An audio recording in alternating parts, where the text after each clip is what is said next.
Welcome back to the Keiser Report. I'm Max Keiser. Time now to turn to Luke Ming Flanagan. He's an Irish independent politician currently serving as a member of the European Parliament for the Midlands Northwest constituency. Welcome back to the Keiser Report. Luke. Thank you, Max. All right, first of all, where is the Midlands Northwest constituency? The Midlands Northwest takes in Connacht, which a massive amount of the American population probably originally came from. Irish Americans, many of them came from the west of Ireland, poor areas, bad land. It also takes in the southern part of Ulster, which isn't in Northern Ireland, and also right up to Dublin. So, Ulster? That's not part of Ireland, the Republic of Ireland? 3 of the 9 counties are part of the Republic of Ireland. All right, here's a question for you. Who's got more integrity? Plucky, or the Queen? Okay, who's got more integrity? Plucky or the Queen? What do you say, Luke? I don't know a lot about Plucky, but the Queen... integrity. All right, well, let me think about I'm that. an Irish person. What am I going to say? Give that some thought. She wore a green dress and a green hat and came and blessed all the people that are seeking freedom. Isn't that worth something? Anyway, let's move on. So we're talking about TTIP, the Transatlantic Trade and Investment Partnership. It's secret, but you've finally been allowed some kind of... Are you going to go see it, or what's going on? Next week, I've made an application to go in and see the consolidated texts, as they call them, basically the latest part of the Trade Investment Partnership Agreement. And we have to go into a library where we have to sign a confidential agreement beforehand. We have to tell them we won't carry any pens, any recording devices, and the information that we take out of there has to be written down on a piece of paper that they hand to you beforehand. And by the way, this agreement is called by the Commissioner in the EU for this agreement as the most open trade agreement yet. What about no taxation without representation? This is a rallying cry of the American Revolution. We dumped a lot of Brits, by the way, 240 years ago. We finally got rid of that vermin from America, the United States, land of the free, where the government is ruled by the people. Yes. And not the other way around. So in other words, the oppressive forces of oligopoly, monopoly, and monarchy are revisiting the Republic of Ireland through TTIP. Well, they certainly are. They've already visited us through the European Central Bank and imposing a €31 billion promissory note debt on us. That wasn't ours. And this is just more of it. And we are celebrating 100 years of fighting, basically, the revolution that brought us our independence this year. And we're talking about how free we are, while at the same time, in back rooms, we are losing our freedoms every day. Like, I am an elected representative. People can say I'm a good one or a bad one, but you would imagine that your elected representative would not have to go to so much trouble to see details about what is going to affect my constituents' lives in the future. But that's not the way the European Union works. Right. Let's talk about Japan for a second, because in Japan, they're putting off signing until after their upper house elections this summer. It's a voter turnoff to what's going on. So, have you noticed that? Have you noticed what's happening in Japan in this sense? Yeah, we have alerts in my office to constantly tell me what new news is coming in on it. And I suppose it's fairly predictable. In the run-up to an election, a government doesn't want to talk about an agreement that makes your vote irrelevant. So I suppose if they did something about it beforehand, there wouldn't be any point voting. Because if this agreement, if TTIP goes through, it means that companies will be able to sue governments if they bring in policies such as plain packaging on cigarettes so that maybe we won't smoke as much. The cigarette companies under this agreement and under ISDS in a special secret court will actually be able to sue Ireland for trying to protect the health of its citizens. What about this line that we hear now from the financial terrorists that, well, you know, the Republic of Ireland is doing great now. The economy's growing. And all that largesse we gave the banking terrorists back, a few years ago through NAMA, yes, which is the bad bank kind of mechanism to allow for the pass of property from hardworking, honest Irish people to the criminally insane, corrupt, recidivist terrorists. Yes. They think it's great.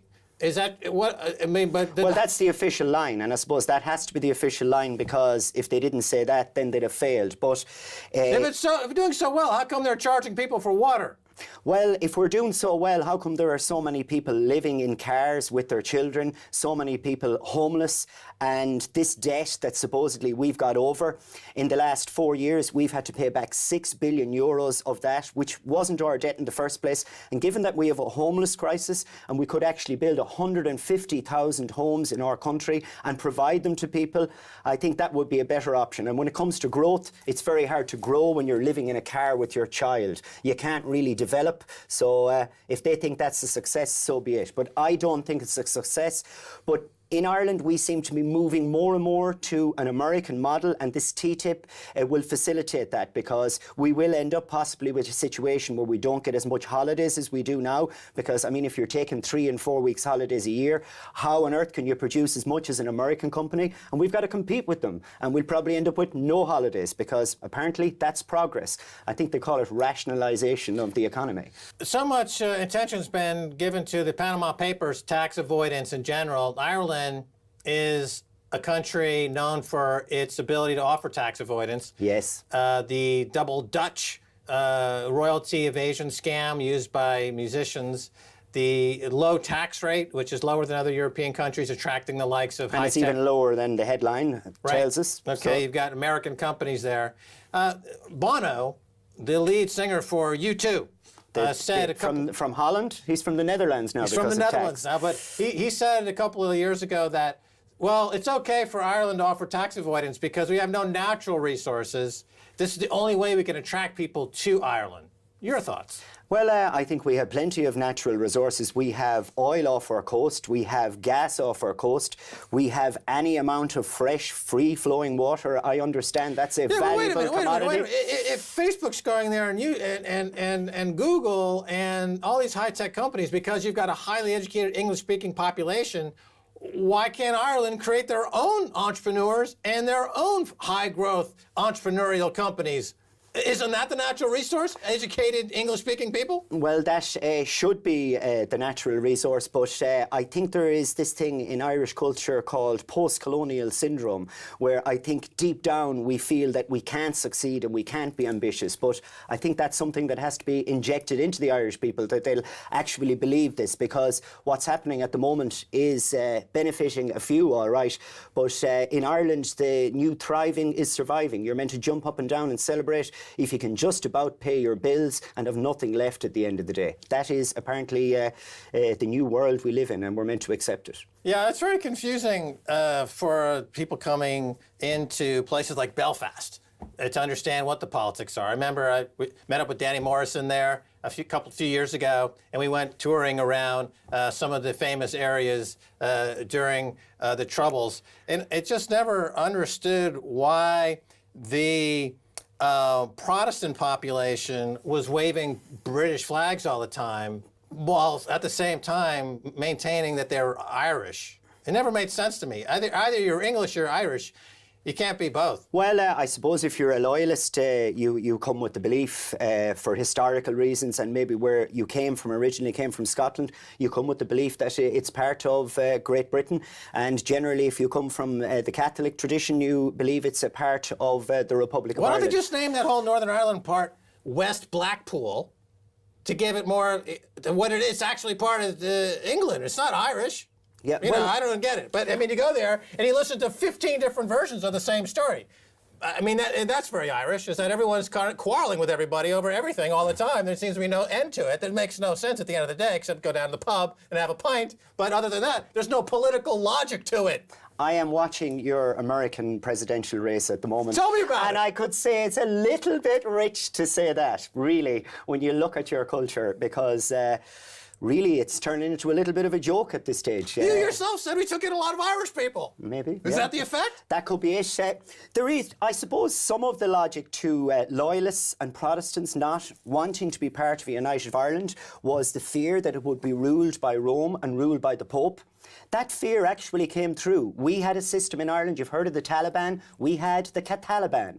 We had a situation up until 30 years ago where letters would arrive into my house, my mother and father's house, with my father's name on my mother's letters, Mrs. Luke Flanagan. We had a situation in the 70s in Ireland where if you got a job as a woman and you got married, then you had to give up that job. We had a situation where a relation of mine, a female in the 70s, went into a bank and looked for a mortgage and they laughed at her. So I suppose the fear among the Protestant community would be that the Catholic Church would rule in the South. Unfortunately, we proved them right. We proved them right through Eamon de Valera when he bowed down to Archbishop McQuaid and he basically let them run the country. And women were treated like for decades on end as a result of that. Not to mention the Murphy Report, which implicated the Vatican and the Pope and the Catholic Church in a heinous pedophile scandal. Yeah. They closed the embassy in the Vatican, I believe, now. Yeah, that was a move by the last government. I think it was an attempt by the Labour Party to show that so the loyalists are totally right then to get rid of these somehow these the state and the church priests were separated, but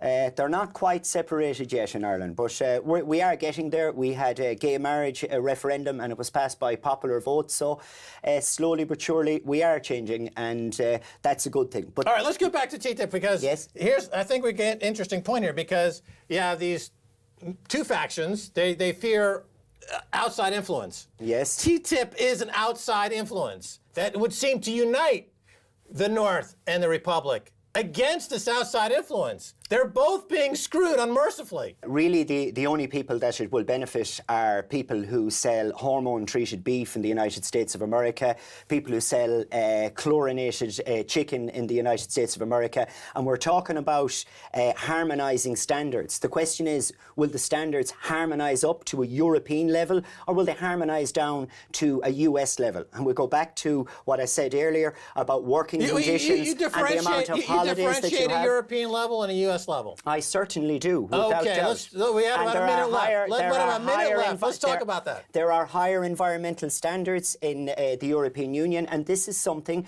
that is being fought by the US, and I don't want that to happen. I asked the European Commission, can you give me an example of how this will benefit us all?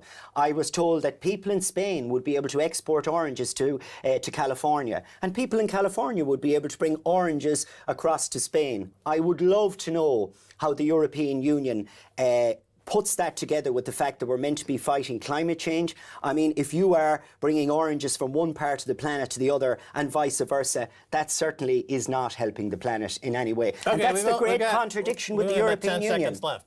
So we're going to say goodbye. We'll have you on again soon, if that's okay, as the saga continues. A pleasure. Thank you, Luke. Well, that's going to do it for this edition of the Keiser Report with me, Max Keiser, and Stacey Herbert. I'd like to thank our guest, Luke Ming Flanagan. He's an MEP for the Midlands, Northwest Ireland. If you'd like to get in touch, tweet us at Keiser Report. Until next time, bye, y'all.